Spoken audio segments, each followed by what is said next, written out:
दोस्तों, कहानी के पिछले भाग में अब तक आपने पढ़ा कैसे दामिनी को मंदिर में एक औरत मिलती है। फिर वह औरत पूनम नाम की एक औरत से दामिनी को बेच देती है। दामिनी बिक चुकी है, इस बारे में दामिनी को कुछ भी नहीं पता होता है। फिर दामिनी को एक कोठी नुमा जगह पर वह औरत ले जाती है और दामिनी को साज श्रृंगार करने को कहती है और फिर कहती है कि दामिनी बेटा, एक सेठ आने वाला है, अगर तुम उसको खुश कर दोगी तो तुम्हें रानी बनाकर रखेगा। क्या रागनी उस सेठ को खुश करेगी या उस पूनम नाम की औरत की चंगुल से बच पाएगी? जाने आगे की कहानी में। उसने दामिनी को उसकी चाय में कुछ नशीला दवा डालकर दे दिया था जिससे वह नशा हो जाए और वह बेहोश हो जाए। वह जानती थी कि औरत की इज्जत एक बार चली जाए तो फिर वह इतनी चिंता नहीं करती है। कुछ समय बाद वहाँ एक व्यक्ति आया जो पहनावे से तो शरीफ प्रतीत हो रहा था, परंतु चेहरे से वह राक्षस जैसा लग रहा था। उसने कमरे में प्रवेश करते ही उसे हाय बोला। दामिनी कुछ समझ पाती उससे पहले उसकी आंखें बंद होने लगी। वह आदमी सब समझ गया था। उसने दामिनी को अपनी बाहों में भरकर बेड पर पटक दिया। दामिनी के जवान शरीर को देखकर उसकी लार टपक रही थी। वह जल्दी ही उसके साथ खेलकर उसकी जवानी का आनंद लेना चाहता था। उसने जल्दी से अपने कपड़े उतारने लगा। तब तक किसी ने दरवाजे पर थपकी मारी। जब उसने दरवाज़ा खोला तो सामने पूनम खड़ी थी। वह पूछने लगी, कैसा लगा यह पटाखा? वह बोला, एकदम जैसा बोला था वैसा।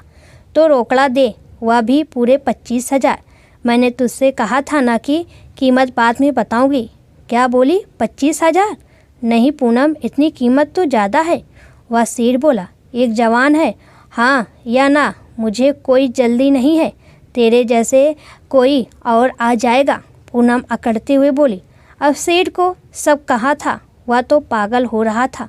उसके गजराए शरीर को देखकर उसकी लार टपक रही थी। उसने 25,000 उसके मुंह पर मारे और बोला, पूनम तू पूरी चालू है, तू भी ऐसे वक्त पर आई है कि जाएगा कहाँ साला, देकर ही जाएगा। अब यहाँ से फुट ले, अब सब नहीं है ऐसा माल, बहुत दिनों बाद मिला है। पूनम के जाते ही वह उस पर ऐसे टूट पड़ा जैसे गिद्ध लाश पर टूटते हैं और वह सारी रात उसको नोचता रहा। और दामिनी को जब होश आया तब तक उसका सब कुछ लूट चुका था। सेठ एक तरफ अचेत पड़ा था। अब दामिनी अपनी किस्मत पर रो रही थी। कुछ समय बाद वह सेठ वहाँ से चला गया।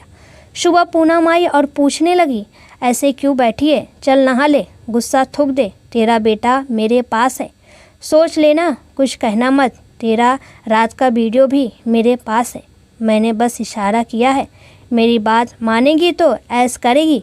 और इतना कहकर पैर पटकती हुई चली गई। अब दामिनी बैठी अपनी किस्मत पर रो रही थी। उसका सारा शरीर एक पके फोड़ी की तरह दुख रहा था। पूरे कमरे में शराब की बदबू आ रही थी। उस राक्षस ने दामिनी को पूरी रात बुरी तरह तोड़ के रख दिया था। अब वह कुछ बोल भी नहीं सकती थी क्योंकि उसका बेटा उसके कब्जे में था। उसने जिस बेटे के लिए इतना कुछ सहा था, अब उसे कैसे छोड़ सकती थी? दामिनी बहुत मजबूर हो गई थी। उसे क्या पता था कि इतना लंबा तिलक लगाकर घूमने वाले इतने बड़े राक्षस होंगे। वह पूनम को बहुत कुछ कहना चाहती थी, परंतु वह वक्त की प्रतीक्षा करने लगी और उसने चुप रहना ही उचित समझा। अब दामिनी ने भी अपनी मीठी बातों से उसको अपने जाल में फंसाने के चली और बोली कि मुझे पीरियड्स आ गया है, इसलिए अब कुछ दिन रुक जाना। पूनम ने भी समझदारी दिखाई और 5 दिन के लिए उसने उसकी बुकिंग रोक दी। अब पूनम समझ गई कि चिड़िया उसके जाल में फंस गई है, अब कहाँ जाएगी। पूनम ने उसे उसके बेटे से भी मिलवा दिया। अब बेटा उसके पास ही सोने लगा, लेकिन उसको कैदी की तरह ही रखा हुआ था। उससे चिड़िया के उड़ने का डर था। और कुछ दिन बाद पूनम ने दामिनी की सलाह से उसकी बुकिंग कर दी। उसके कमरे में एक आदमी आया। वह कुछ परेशान सा लग रहा था। दामिनी समझ गई और उसके पास जाकर बोली, आप कुछ परेशान लग रहे हो, आपने अभी तक कोई गलत हरकत भी नहीं की, नहीं तो यहाँ आने वाले आते ही ऐसे टूटते हैं कि पता नहीं वह कितने दिन से भूखे हैं। नहीं, ऐसी बात नहीं है, बस कुछ ऐसे ही परेशान था। अपने एक दोस्त के कहने पर दिल बहलाने चला आया। वह बोला, आपकी शादी हो गई है? दामिनी ने पूछा। तुम्हें मेरी शादी से क्या लेना? वह बोला, जब घर में पत्नी है तो उससे अच्छा दिल कौन बहला सकता है साहब। यहाँ क्या है, जूठन है। आप जैसे सज्जन लोगी के लिए यह जगह नहीं है। दामिनी बोली, तुम्हारा क्या नाम है? तुम बात तो बहुत अच्छी कर लेती हो, यहाँ कैसे फंस गई? उसने पूछा। साहब, मेरा नाम पूछकर क्या करोगे? बस किस्मत खराब थी। मेरा भी सपना था किसी की पत्नी बनकर नखड़े करती, परंतु छोड़ो साहब, मैं भी क्या पूछ बैठी। आप जिसके लिए आए हो करो। दामिनी एक आह भर कर बोली। नाम बताने में क्या हर्ज है? वह बोली। दामिनी ने अपना नाम बताया। आपका नाम? मेरा नाम देवेश है। दामिनी, तुम यहाँ अपनी मर्जी से तो नहीं आई हो, मेरा दिल कह रहा है। तुम यहाँ कैसे आई? वह पूछने लगा। क्या करोगे पूछकर, बस किस्मत खराब थी और यहाँ ले आई। और इतना कहकर दामिनी बुरी तरह रोने लगी। उसने दामिनी को बहुत मुश्किल से चुप कराया और बार बार पूछने पर दामिनी ने उसे अपनी पूरी कहानी सुना दी। उसकी दुख भरी कहानी सुनकर उसे बहुत दुख हुआ। उसने दामिनी को वहाँ से निकालने का प्रोग्राम बनाने लगा। दिवेश का एक दोस्त पुलिस में था। उसने उसे फ़ोन करके पूरी बात बताई और उससे बोला उसे वहाँ से निकालना है। दिवेश का दोस्त बोला, क्या बात है? क्या दिल आ गया है? क्यों बेकार के पचड़े में पड़ रहा है? कुछ हासिल नहीं होने वाला है। दिवेश बोला, नहीं, रात बहुत हो रही थी, किसी का भला हो जाए। और दिवेश ने उसके साथ एक नकली ग्राहक भेजकर छापा डलवा दिया। अब पुलिस ने सबका बयान लेकर उनको आज़ाद कर दिया। अब दामिनी भी आज़ाद हो गई और इसके बाद दामिनी ने दिवेश से मिलकर उन दोनों औरत व उस आदमी को भी पकड़वा दिया जिसने उसे फंसाया था। इसके बाद दामिनी एक खोली में रहकर लोगों के घर काम करके रमन का पालन पोषण करने लगी। आसपास के लोग उसे बुरी नज़र से देखते थे, परंतु दामिनी ने किसी की परवाह नहीं की। वह अपने बेटे को बड़ा अफसर बनाना चाहती थी, परंतु किस्मत के बिना कुछ हासिल नहीं होता है। दामिनी के बॉयफ्रेंड अतुल की शादी हो गई, परंतु उसकी अपनी पत्नी के साथ हमेशा अनबन रहती थी। वह अपनी पत्नी में दामिनी को खोजता रहता था। उसके एक बेटा था। अतुल की पत्नी की कैंसर की लंबी बीमारी के बाद मौत हो गई थी। उसके बाद अतुल ने शादी नहीं की थी। अतुल के दिल में जब दामिनी की यादें ताज़ा होती तो वह अपने को कसूरवार ठहराता था। यदि वह उस समय अपने मम्मी पापा से बात करता तो कोई हल निकल सकता था, परंतु उस समय घर वालों के भय से अपने प्यार का बलिदान कर बैठा। अब इस भूल को सुधारने का कोई उपाय नहीं था। फिर भी उसे आशा की एक किरण कहीं नज़र दिखाई पड़ती थी। वह सोचता था शायद किसी मोड़ पर दामिनी मिल जाती, उससे क्षमा मांगकर पुनः जिंदगी बसा लेंगे, क्योंकि उसे दामिनी पर भरोसा था कि वह शादी नहीं कर सकती है। अतुल इसी किरण के सहारे जी रहा था। उसे तो यह भी नहीं मालूम था कि दामिनी किस शहर में गई थी। दामिनी अपना किसी तरह गुजारा कर रही थी। वह अधिक मेहनत कर रही थी। अधिकतर उसके अकेले बहुत रहने से उस पर कीचड़ उछालते थे। अब रमन भी बड़ा हो रहा था। सबके मम्मी पापा स्कूल में जाते थे, परंतु दामिनी पर इतना वक्त कहाँ था कि वह उसके स्कूल जा पाती। अतः रमन अपने स्कूल स्वयं ही जाता था। रमन के साथ के बच्चे उसको पूछते थे कि तेरे पापा कहाँ रहते हैं। उसके पास इसका कोई जवाब नहीं होता था, क्योंकि उसने अपने पापा को कभी देखा ही नहीं था। अतः वह चुप रह जाता था। कोई औरतें तो उसे किसी की नाजायज़ औलाद बोलती थी। दामिनी की पीठ पीछे उसकी बहुत बुराई करती थी, परंतु दामिनी ने सब सहन सीख लिया था। जब रमन दामिनी को पूछता कि माँ पापा कब आएंगे, तो वह उससे कह देती कि पापा दिवाली पर आएंगे। दिवाली की बात कहती होली पर आएंगे। वह उसे कैसे समझाती कि वह प्यार की निशानी है। उसके पापा कभी नहीं आने वाले। जिस मोहल्ले में रहते थे वह उनसे घृणा करते थे, परंतु दामिनी ने सब सहना सीख लिया था। दामिनी काम करने के कारण अपने शरीर का ध्यान रखना ही भूल गई। उसके शरीर में कोई परेशानी होती तो वह उसका ध्यान ही नहीं देती। उसका शरीर कमज़ोर होता गया और उसमें अनेक बीमारियों ने घर बना लिया। दामिनी की बीमारियों ने कब बड़ा विकराल रूप धारण कर लिया, इसका उसे पता ही नहीं चला। जब पता चला तब तक बहुत देर हो चुकी थी। एक दिन दामिनी ने अपने बेटे रमन को अपने जीवन का सच बता दिया, क्योंकि अब उसे मौत दिखाई दे रही थी। अतः उसने मरने से पहले उसे सच से अवगत करा दिया था। आज दामिनी अस्पताल में अपने जीवन की अंतिम सांसें ले रही थी। वह रमन को कुछ बताना चाह रही थी, परंतु उसकी आवाज़ नहीं निकल रही थी। वह केवल इशारे कर रही थी। रमन उसके पास खड़ा आंसू बहा रहा था। उसके आंसुओं को पोंछने वाला भी कोई नहीं था। उसे अपनी माँ पर गर्व हो रहा था कि उसने इतना सहकर उसे जन्म दिया, लेकिन उसे उन दोनों को इस हाल तक पहुँचाने वाले पर बहुत क्रोध आ रहा था। वह केवल उसका नाम और पता जानना चाहता था। आखिर वही हुआ जिसका डर था। आज रमन के सिर से माँ का साया भी उठ गया। उसकी आंखों से गंगा जमुना की धारा बह रही थी। वहाँ की नर्सों ने उसको धीरज बंधाया और माँ का अंतिम संस्कार करने के लिए कहा।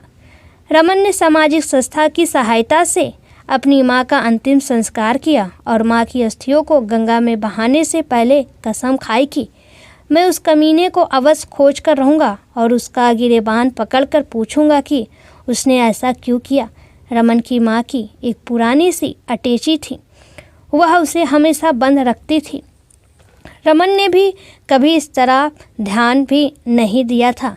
आज रमन उसको खोलने लगा तो उसमें एक डायरी मिली और कुछ फ़ोटो भी थी। डायरी को पढ़कर रमन को मालूम हुआ कि धोखेबाज का नाम अतुल था और वह लखनऊ के किसी अमीर सेठ का बेटा था। उसके पापा का ज्वेलरी का बिजनेस था। अब रमन ने लखनऊ जाने का विचार बना लिया और एक दिन वह लखनऊ गया। वहां पहुंचकर सबसे पहले जयनाथ डिग्री कॉलेज का पता लगाया और उसके ट्रस्टियों का पता करने की कोशिश करने लगा। उसे बहुत कठिनाई से पता चला कि अतुल के पापा ने अतुल के नाम से ही ज्वेलरी का शोरूम बना रखा था। अब रमन किसी तरह अतुल से मिलना चाहता था और वह अतुल की शोरूम तक तो पहुंच गया। रमन ने अतुल से मिलने की कोशिश में लग गया। जब वह शोरूम पर पहुंचा तो उसे मालूम हुआ कि अतुल तो यहाँ बहुत ही कम आते हैं। वह अधिकतर नशे में रहते हैं। उनको पीने की आदत पड़ गई है। रमन ने अतुल की कोठी का पता मालूम किया और उसकी कोठी पर पहुंच गया। रमन ने गेट पर खड़े गार्ड से पूछा, मुझे अतुल से मिलना है। गार्ड की उसके इस तरह बोलने पर आश्चर्य हुआ कि यह हमारे साहब का नाम किस तरह ले रहा है। फिर भी गार्ड ने उसको पूछा, तुम कौन हो और हमारे साहब से क्यों मिलना चाहते हो?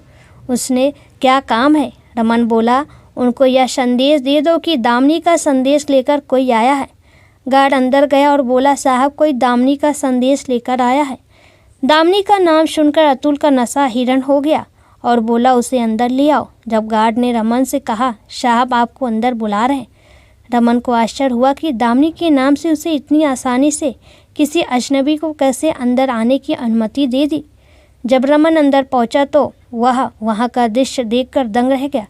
एक सेंटर टेबल पर अनेक प्रकार की विस्की रखी हुई थी। सामने की दीवार पर उसकी माँ की फ़ोटो के साथ वही आदमी है जिसका फ़ोटो उसे माँ की अटैची से मिला था।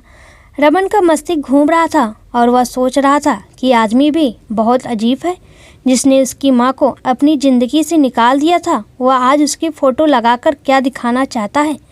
उसी समय अतुल ने रमन से प्रश्न किया, तुम कौन हो? तुम दामिनी को कैसे जानते हो?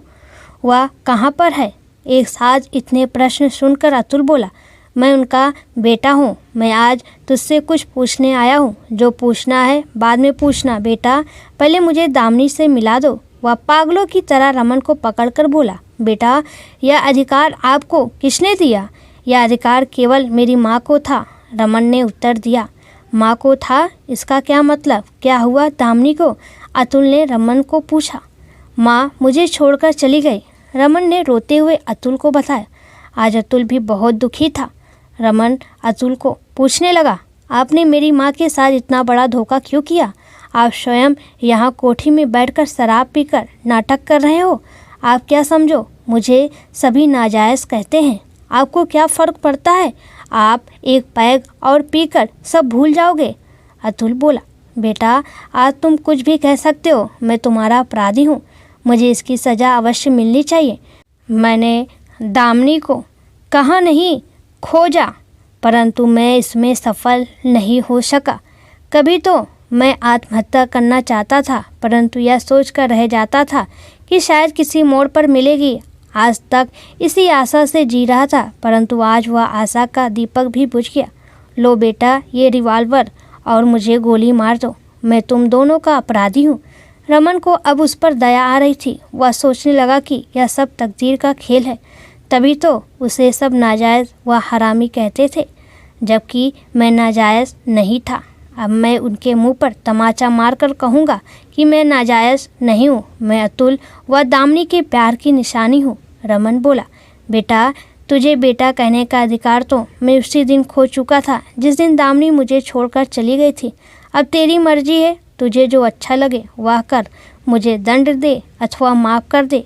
रमन बोला, नहीं पापा, आपका कोई कसूर नहीं है। हमारी तकदीर में जो लिखा था भोग लिया। मेरी माँ ने बहुत दुख झेले थे, मैं उनको भूल नहीं सकता हूँ, परंतु उसने कभी हिम्मत नहीं छोड़ी थी। पापा शब्द सुनकर अतुल ने रमन को अपनी छाती से लगा लिया और उसे प्यार करने लगा।